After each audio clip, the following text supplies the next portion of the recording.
चमनपुर गांव में एक छोटा सा जंगल था। उस जंगल में टुनटुनी चिड़िया अपनी सास सुंदरी कौवी के साथ रहती थी। उसका पति एक दिन जंगल में लकड़ियां लेने गया था, तभी एक बिल्ली ने उसे अपना शिकार बना लिया।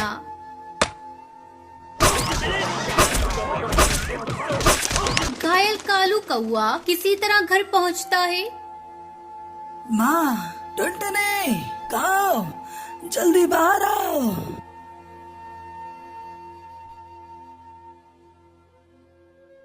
अरे क्या हुआ जी आपको? बाप रे बाप, आपके पूरे शरीर से तो खून बह रहा है। किसने आपकी ऐसी हालत कर दी? तब तक आप लोग कमेंट पे बताएं 65 माइनस 0 कितने होते हैं। एक बिल्ली। टुनटुनी, अब मैं नहीं बचूंगा। तुम घर का और माँ का ख्याल रखना। सुनहरी, मेरी बच्ची, मेरे पास आ। मैं तुझे आखिरी बार प्यार करना चाहता हूँ। टुनटुनी, मेरी बच्ची को खूब पढ़ाना।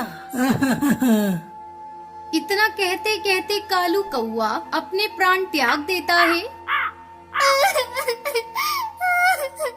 ये सब क्या हो गया जी? अब मैं आपके बगैर कैसे जीऊंगी? पापा, पापा उठो ना पापा, मुझसे बात करो ना। क्या हुआ आपको? सुनहरी, मेरी बच्ची, अब तेरे पापा कभी नहीं उठेंगे। वो हमें छोड़कर चले गए। टुनटुनी दहाड़े मारकर रोई जा रही थी, तभी गुस्से में सुंदरी कौवी वहाँ आती है। अरे करमजली, मेरे बेटे को खा गई और अब रोने का नाटक कर रही है। तू मेरे बेटे को खा गई है। तू मनूस है, मनूस। जिस दिन तूने इस घर में कदम रखा, अपने ससुर को खा गई और अब मेरे बेटे को। तू डायन है, डायन। निकल जा मेरे घर से। अरे समधन जी, ये बेचारी कहाँ जाएगी? इसने अपने पति को खो दिया और आप इसे घर से निकाल रही हैं। मैं भी आपके आगे हाथ जोड़ रही हूँ। अब मेरा बेटा नहीं रहा, मैं आपके आगे हाथ जोड़ती हूँ। ले जाइए इसे और इसकी बेटी को, नहीं तो ये डायन एक दिन मुझे भी खा जाएगी। मेरा बेटा मर गया, अब इसका इस घर से कोई नाता नहीं। अभी 2 दिन पहले ही टुनटुनी की माँ उससे मिलने के लिए उसके पास आई थी। चल बेटी चल, वो घर भी तो तेरा अपना ही है। जहाँ तेरी इज्जत नहीं, वहाँ रहने से क्या फायदा। टुनटुनी अपनी बेटी को लेकर अपनी माँ के साथ अपने पिता के घर चली आती है। कुछ दिन बीत जाते हैं। एक दिन टुनटुनी की सहेली बुलबुल उससे मिलने आती है। अरे टुनटुनी, तूने अपनी कैसी हालत बना रखी है? किसी के चले जाने से जिंदगी खत्म नहीं होती। तुझे जीना होगा अपनी बेटी के लिए। मेरी एक बात मान, तुझे पानी पूरी बहुत अच्छी बनाने आती है। तो ऐसा कर, अपनी पानी पूरी को नया रूप दे दे और बेचना शुरू कर। तेरा मन भी लगा रहेगा, फिर 4 पैसे भी घर में आएंगे, जिससे तू अपनी बेटी को किसी अच्छे स्कूल में पढ़ा सकती है। बुलबुल की बातों ने टुनटुनी पर गहरा असर डाला। वो कुछ ही दिनों बाद अपनी रंग बिरंगी पानी पूरी बनाकर बेचना शुरू कर देती है। पानी पूरी ले लो, रंगीन पूरी, चटपटी पानी पूरी, खट्टी मीठी पानी पूरी ले लो, पानी पूरी। बहुत ही जल्द टुनटुनी की रंगीन पानी पूरी की डिमांड बढ़ जाती है। टुनटुनी की पानी पूरी की तारीफ जब उसकी सास सुंदरी कौवी को मिलती है तो उसे अपने किए पर पछतावा होता है। वो उसकी माँ के घर जाती है।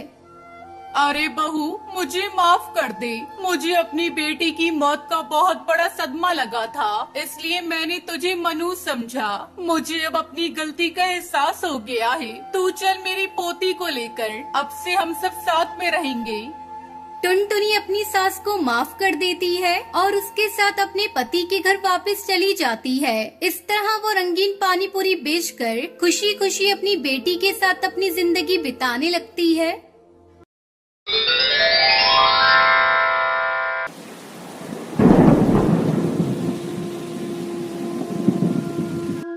केरला के जंगल में टुनटुनी चिड़िया अपने पति बंटी कबूतर और बेटी पिंकी और एक बेटे गोलू के साथ जंगल में रहती थी। टुनटुनी चिड़िया बंटी कबूतर खेती करके अपना गुजारा करते थे। बंटी कबूतर अपने खेत में हर प्रकार की सब्जियां और फसल उगाया करता था और उन्हें शहर की मंडी में अच्छे दामों पर बेच देता था।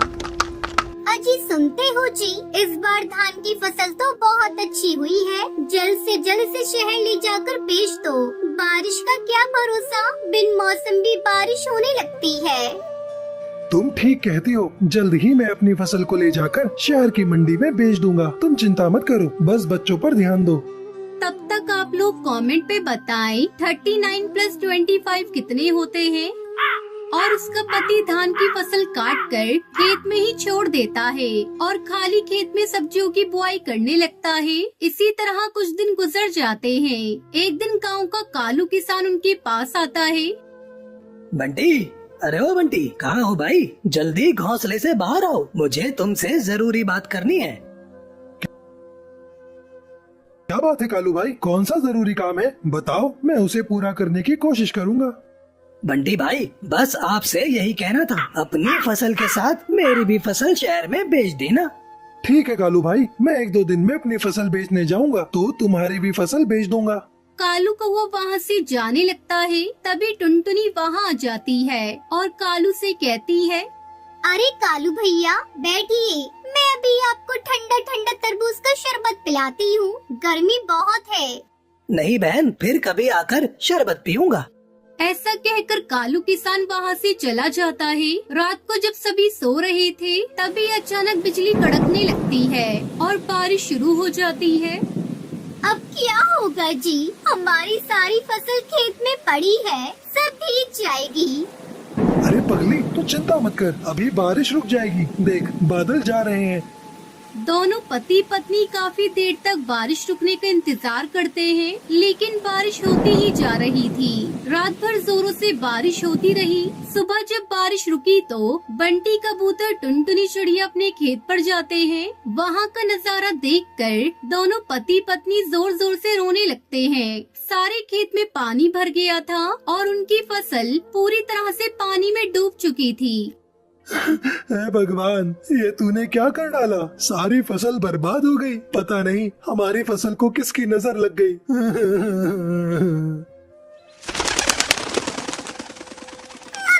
पापा, जल्दी घर चलो, हमारा घर टूट गया और गोलू उसके अंदर दब गया है।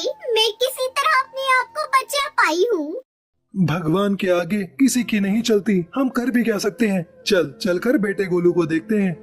तीनों जब तक घर पहुंचते हैं तो उनका बेटा गोलू भगवान को प्यारा हो गया था। हे भगवान, ये सारी आपदा तुझे हमें ही देनी थी। एक तो हमारी सारी फसल तूने खराब कर दी और ऊपर से मेरा बच्चा मुझसे छीन लिया। ऐसा क्यों किया भगवान? मेरा बेटा गोलू। बंटी कबूतर टुनटुनी को चुप कराता है और वही पत्थर के किनारे कुछ लकड़ियां जलाकर आग जलाता है और कुछ दिन बारिश के मौसम में वही गुजारते हैं। फिर कुछ दिनों में जंगल का पानी उतर जाता है। टुनटुनी चिड़िया अपनी कलेजी पे पत्थर रखकर फिर से अपना नया घोंसला एक डाल पर बनाती है और अपने बेटे के गम को भूलकर किसी तरह अपने परिवार के साथ रहने की कोशिश करने लगती है।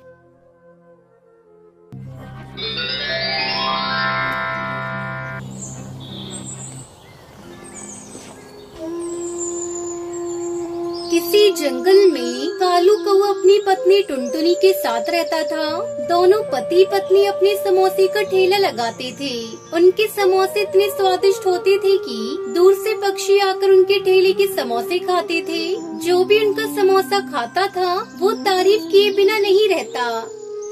टुनटुनी आंटी, आपके हाथ का बनाया हुआ समोसा बहुत अच्छा स्वादिष्ट होता है। मैं तो शहर की सारी दुकानों को छोड़कर आपकी ठेली पर समोसे खाने आती हूँ। तब तक आप लोग कमेंट पे बताएं 88 × 2 कितने होते हैं। हाँ पिंकी बेटा, हम लोग अपने समोसे में सबसे अच्छा और सुपीरियर सामान ही यूज करते हैं। आपको शिकायत का मौका नहीं मिलेगा। एक दिन शहर से कालू का दोस्त लालू कौआ उसके घर आता है और उनके समोसे की बिक्री देखकर उसे जलन होने लगती है। मौका देखकर वो टुनटुनी से कहता है, अरे भाभी, मैंने आप जैसा और कालू जैसा बेवकूफ आज तक नहीं देखा। क्यों, क्या हुआ भैया? हमसे कोई गलती हो गई क्या? हाँ, गलती ही तो हो रही है आज तक। अरे क्या जरूरत है ग्राहकों को महंगा सामान से बना हुआ समोसा खिलाने की? शहर में मेरी भी समोसे की दुकान है, लेकिन मैं तो इतना महंगा मैदा सब्जी यूज नहीं करता, फिर भी मेरे ग्राहक बहुत खुश हैं। भैया, सस्ते सामान से बना समोसा खिलाएंगे तो पक्षी बीमार पड़ सकते हैं ना? नहीं टुनटुनी भाभी, कोई नुकसान नहीं होता। और तो और इतने दिनों से तुम दोनों समोसे बेच रहे हो, लेकिन रहने के लिए अभी तक तुम लोगों के पास ये टूटा फूटा घर है। देखो मुझे देखो, शहर में मेरा कॉलोनी में एक आलीशान घर है, बच्चे इंग्लिश मीडियम में पढ़ रहे हैं और तुम्हारी बेटी अभी तक सरकारी स्कूल में पढ़ती है। भैया, आपकी बात में तो कुछ तो बात है। अरे भाई, मैं तो कहता हूँ तुम लोग थोड़ा सस्ता सामान अपने समोसे में यूज करो और पैसे कमाओ, वरना पूरी जिंदगी गरीबी में ही कट जाएगी। तुम लोगों को अपनी बिटिया की शादी अच्छे घर में करनी है या नहीं?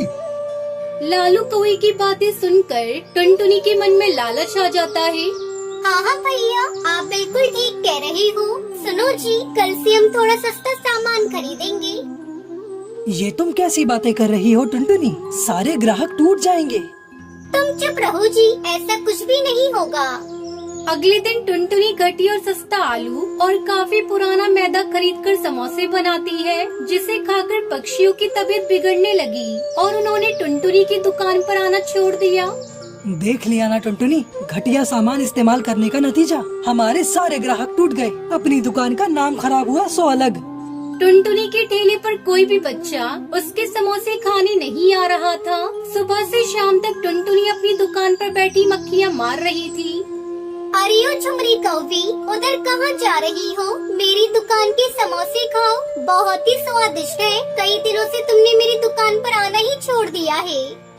नहीं, मुझे तुम्हारी दुकान के घटिया समोसे खाकर अपनी तबीयत खराब नहीं करनी। एक बार तो मेरी तबीयत तुम्हारी समोसे खाकर बिगड़ गई, बहुत पैसे लगे, तब जाकर मेरी तबीयत ठीक हुई। फिर से मैं वही गलती नहीं करूँगी। तुम अपने समोसे अपने पास रखो। धीरे धीरे कई दिन बीत गए और टुनटुनी की दुकान बंद हो गई। वो दर दर की ठोकरें खाने को मजबूर हो गई। इस तरह से पैसों के लालच में उसने अपने पैरों पर कुल्हाड़ी मार ली। दूसरी तरफ लालू कौआ उनकी दुकान का ऐसा हाल देखकर बहुत खुश था। टुनटुनी को अब समझ आ गया था कि थोड़े से पैसों के लालच में उसने अपना जमा जमाया काम खत्म कर लिया। इसलिए बच्चों, हमें कभी भी लालच नहीं करना चाहिए। जितना हमारे पास है, हमें उतने में खुश रहना चाहिए।